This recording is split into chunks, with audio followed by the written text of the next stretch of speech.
The scene opens in the Obsidian Tower, Malice's private penthouse overlooking the neon sprawl of Neo-Kyoto. The atmosphere is cold, sterile, and smells of ozone. Ren stands at a glass workbench, his hands shaking as he disassembles a pulse siphon, a device designed to drain the life force from cybernetic hearts. Lady Malice lounges on a throne of liquid chrome, sipping a glass of wine the color of arterial blood. She watches Ren with the predatory patience of a cat, watching a mouse in a maze. "You're stalling, Ren," Malice purrs, her voice cutting through the hum of the city's machinery. "The senator's gala begins in 2 hours. If his heart doesn't stop mid-speech, your sister's medical suite loses power. It's a simple binary choice, 1 or 0.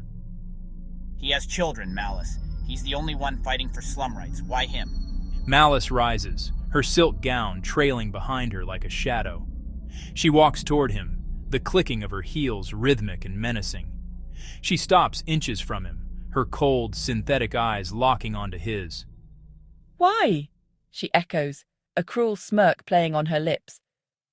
"Because hope is a dangerous fuel, little scrap boy. If the slums have a hero, they stop being desperate. And if they aren't desperate, they aren't useful.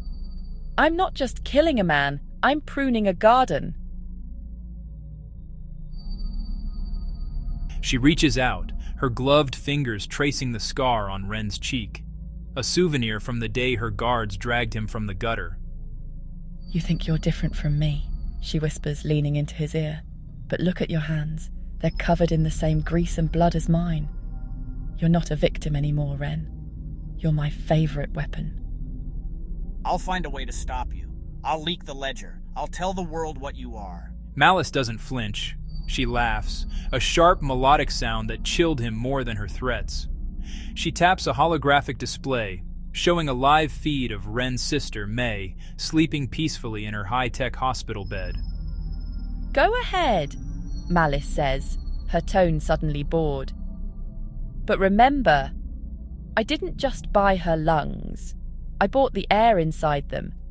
If I disappear, the air stops flowing. I am the only thing keeping your world spinning. That's what it means to be a wicked bitch, as the guards call me behind my back.